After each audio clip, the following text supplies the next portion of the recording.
We now have details on what was a terrifying situation for a Fargo woman on the 2600 block of 14th Street South in Fargo on Tuesday. Anthony M. Peterson of Lakeville, Minnesota, now charged with terrorizing and unlawful possession of a firearm. The female victim texted a friend that Peterson, her abusive ex-boyfriend, was holding her hostage. That friend contacted police. Here's what happened next, according to the criminal complaint. Officers arrived on scene and attempted numerous times to make contact with the victim. Approximately 3 to 5 minutes passed. The female victim comes out of the apartment whispering.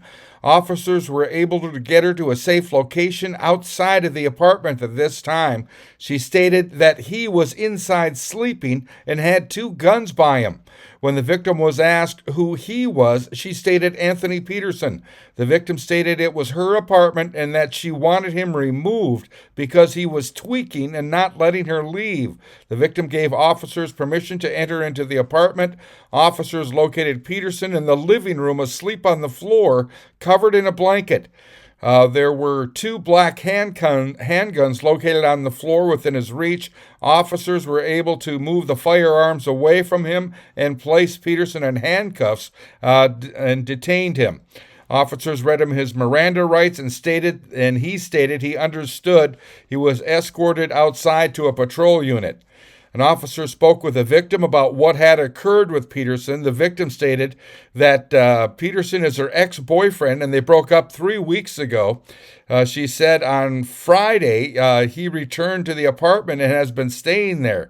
The victim said that he was drinking the night before and arguing about her going to work. The victim stated to officers that Peterson took her cell phone, so she was not able to contact anyone. She said at some point in the night, Anthony saw police officers outside of the apartment building and started to unload a black pistol.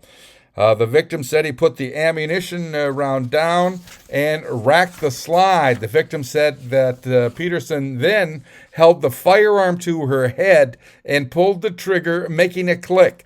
The victim said Peterson was telling her things as, quote, "I hope you're ready to die and they will never make it to you in time," unquote. The victim stated to officers she felt terrified by these remarks.